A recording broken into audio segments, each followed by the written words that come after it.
Salut tout le monde, c'est Redo et aujourd'hui on se retrouve pour une vidéo explicative. Aujourd'hui on va aborder le sujet de la hardcore. Avant l'histoire de la hardcore, bien sûr, il y a eu l'histoire de la techno. Alors ça j'en parle pas dans cette vidéo, mais j'ai fait une autre vidéo il y a quelques mois où je parle de l'histoire de la techno. Donc si vous voulez voir vraiment d'où vient la techno, pour voir d'où tous ces styles de musique proviennent, allez voir cette vidéo, ou du hardcore, pour ceux qui sont pointilleux. Mais je tenais à vous le dire aussi, tous les styles de musique avec un nom anglais, vous pouvez dire du, le, la, c'est la même chose. Donc tous ceux qui disent du hardcore, je vous vois venir dans les commentaires. Donc bien sûr, on va parler de son histoire, mais aussi de ses influences musicales et de ses sous-genres, comme le gabber, le hardstyle ou encore la frenchcore. Nous allons explorer l'évolution de ce genre musical en constante évolution. Préparez-vous à découvrir l'histoire passionnante du hardcore.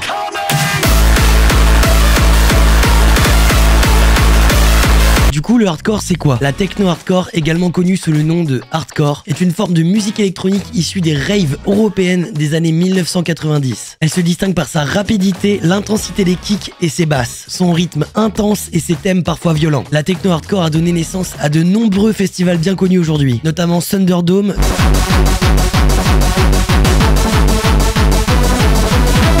Dominator,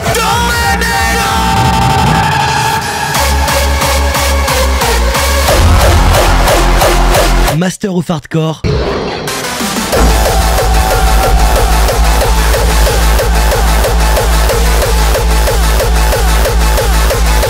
et Resonate en Hollande.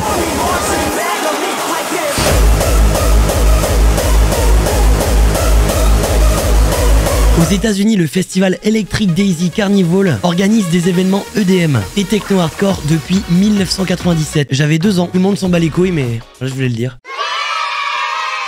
L'histoire du hardcore remonte à la fin des années 1970, avec de la musique industrielle qui choque énormément pour l'époque. Elle a été influencée par pas mal de groupes, dont le nom est un peu dur à prononcer, donc pardonnez-moi, je vais le dire à la française, ok? Throbbing Gristle,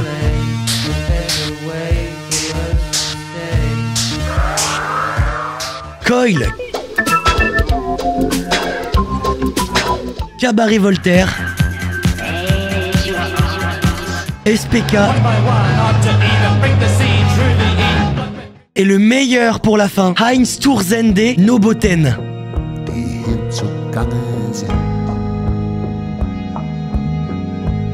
Dédicace à celui qui a trouvé le nom. Au milieu des années 1980, l'électronique body music ou EBM qui a évolué vers la techno-hardcore lorsqu'elle a rencontré le new beat et l'acid house. Le terme hardcore a été utilisé pour désigner une forme plus radicale de punk rock et de hip-hop. Il a été repris pour décrire la musique techno qui était beaucoup plus dure, ça tapait beaucoup plus, c'était plus sec, des grosses basses.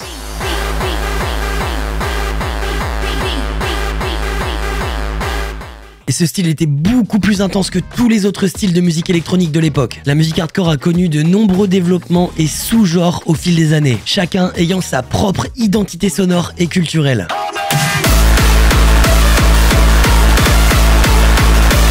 Les sous-genres du hardcore. Certains de ces sous-genres les plus connus sont par exemple le gabber, le hardstyle, le frenchcore et la terrorcore. Chacun de ces genres a sa propre histoire et a été influencé par des artistes et des labels clés. Le gabber oscille entre 160 et 210 BPM. Le gabber est quand même pas mal associé à la scène rave hollandaise des années 90 avec les fameuses tenues full jogging, genre les survêtements Sergio Tacchini avec des grosses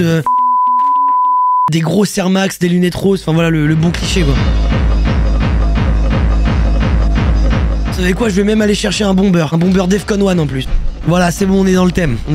Petite lunette rose, petite casquette, petit bomber. Ah, je suis désolé, j'ai pas de Air Max. Style suivant, le Frenchcore. C'est un style qui a pris ses racines dans les années 90 en France du coup. D'où le nom. Ça a un tempo assez énervé de 180 à 220 par voix. Le Frenchcore se caractérise pas mal avec son kick. Si vous connaissez Billix, n'hésitez pas à aller écouter. Je vous mettrai un extrait. Il est français en plus. Dans la joie et la gaieté, que la mort soit féconde.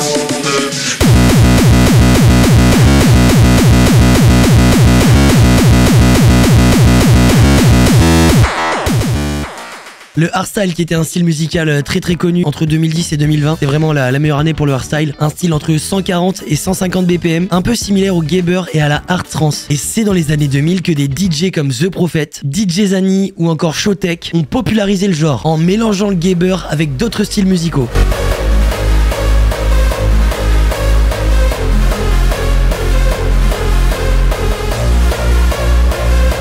Le speedcore. Le speedcore. 300 BPM mon cousin, mange-toi ça dans le front. Ah ça tu mets ça dans un cimetière, ça te réveille des morts. Ah ça c'est sûr. T'as The Walking Dead le retour.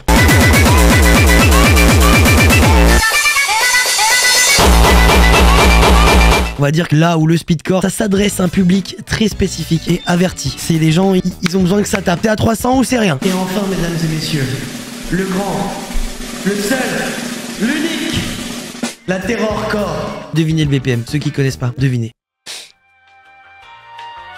J'attends. Encore, oui. Vous êtes long. C'est très chiant. Ah, vous voyez, c'est pour le watch time un peu, on fait passer le temps. Super sympa. J'espère que vous passez une bonne journée. Moi, ce matin, j'ai mangé des pâtes.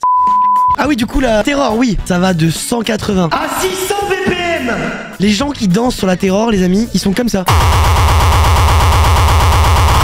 La fin de la soirée, tu dois finir tendu quand même, un petit peu, je pense. Mais non, je suis pas tendu. Après, ça tabasse, c'est sûr que ça tape, ça, y a pas de problème. Tu sais, y a un gars, il vient de parler, il vient de demander une comme patate. On va dire, quand t'écoutes de la Terror, ça met quand même une bonne atmosphère sombre et effrayante. Et en plus de ces sous-genres, la musique hardcore a aussi eu un impact sur plein d'autres styles musicaux, tels que la techno, la trance et la drum and bass. Et puis c'est super sympa parce que même des DJ actuels continuent à s'inspirer de la hardcore pour l'insuffler dans leur musique. Et du coup, ils intègrent ça dans leur son et puis ça fait des trucs super. Et comme Timmy Trompette, des fois qui pète des câbles à Tomorrowland et qui passe de la hardcore. Ou encore Datwikaz en 2019 qui a pété un plomb et qui a passé du GPF.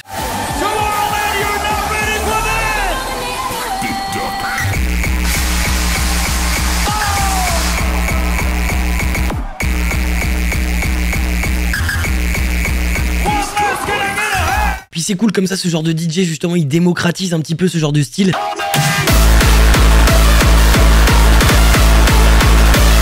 Les années 2000, une grande époque de transformation musicale. Le hardcore connaît une transformation avec la résurrection du gabber en une forme plus moderne, plus travaillée et qui rencontre un grand succès en Europe. Au Royaume-Uni, le UK hardcore se popularise en tant que musique underground. En parallèle, la scène free techno en France avec de nombreux producteurs et labels dédiés. Depuis 2010, de nouveaux sous-genres de hardcore émergent, tels que le crossbreed, l'uptempo. L'uptempo c'est bien, l'uptempo c'est ça, écoute ça, écoute le tempo. L'uptempo c'est bien. C'est ça là, écoute.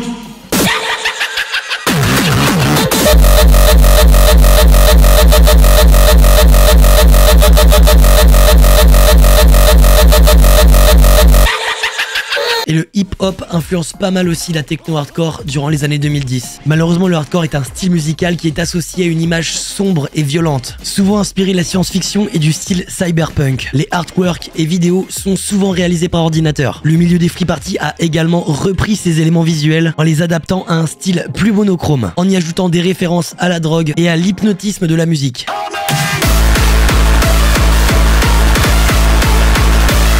Le style vestimentaire. La techno-hardcore est l'une des rares musiques associées à la culture rave à avoir une esthétique vestimentaire. Il existe deux tendances principales. Le look gabber, comme ça, crâne rasé aussi, qui est populaire en Allemagne, Autriche, Suisse, Italie et bien sûr les Pays-Bas, et est caractérisé par des vêtements de sport, des baskets Nike et des bombers. Puis ensuite, on a le look free party, associé aux tuffers en France. Sarwell, Bolas, les chiens, tout ça, ligne de... Non, je déconne. N'hésitez pas à me dire dans les commentaires quel look vous préférez, le look gabber ou le look tuffer français. Et si jamais cette vidéo vous plaît, n'hésitez pas à lâcher un petit like et à faire un petit partage. Malheureusement, les fans de gabber sont souvent associés à la politique et surtout au milieu de l'extrême droite. Heureusement, c'est un cliché. Dans la plupart des cas, ils sont même pas impliqués dans un mouvement politique. La culture gabber comprend aussi le haken, une danse qui est énormément connue aux Pays-Bas, en Allemagne et aux alentours. Alors personnellement, je sais pas la danser, mais voilà, je vous montre à quoi ça ressemble. Petite anecdote, le mouvement Free Party est né en Angleterre et a été malheureusement contraint de quitter le pays à cause de la répression anglaise qui a interdit les rave parties. Et du coup, les Spiral Tribe, un sound system anglais, est devenu nomade en France et a commencé à organiser des teufs un peu partout. Et c'est ça qui a inspiré tous les sound systems par la suite qui existent aujourd'hui en France. C'est un peu grâce aux Spiral Tribe qu'on a nos teufs aujourd'hui.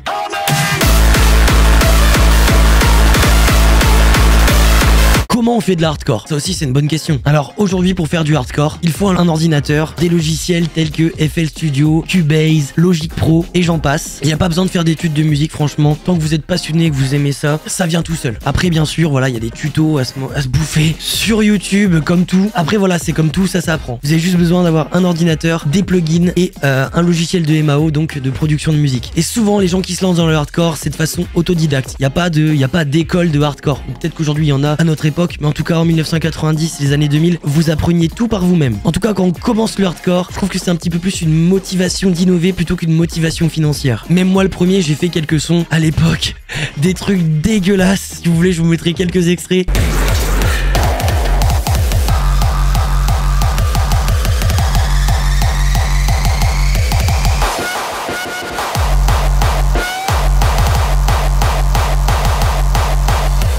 Et je trouvais ça cool. Franchement, je trouve ça trop cool de faire son propre morceau de musique. Quand tu commences, y a rien de plus ouf. Bon, voilà, je vous ai vraiment raconté l'histoire du hardcore dans sa globalité, d'où ça venait, comment ça a été fait, par qui, dans quel pays on écoute ça, dans quel genre de festival, quel est le style des gens qui écoutent ce genre de musique, ou même comment on en fait dans les grandes lignes. Ça a donné naissance à plein de styles incroyables que j'adore aujourd'hui. Et j'ai rien contre la speedcore et la terrorcore, les amis. C'est juste que bon, voilà, le BPM est tellement élevé que moi, personnellement, moi, ça me fait rire parce que c'est vraiment, pour moi, c'est trop. Voilà, t'es un petit peu contracté à la fin, mais tous les fans de terror et de speedcore, m'en voulez pas les amis, m'insultez pas, d'accord? Je vous fais des bisous. Je vous mettrai aussi une petite playlist dans les commentaires qui m'appartient. C'est dans cette playlist qu'il y a mes tout premiers morceaux de hardcore que j'écoutais en 2017. Et si jamais vous débutez dans l'écoute de la hardcore, bah je vais bien vous filer ma playlist et comme ça vous pourrez vous faire plaisir et découvrir plein de bonnes musiques. Je remets des sons encore aujourd'hui. Alors il y a plein de styles, hein. Il y a de l'hardstyle, il y a du raw, il y a de l'uptempo, du hardcore comme on disait. Vraiment plein de trucs. Vous serez Gucci, ça y aura pas de problème. Je crois qu'il y a 24 heures de musique, un truc dans le genre. Enfin bref.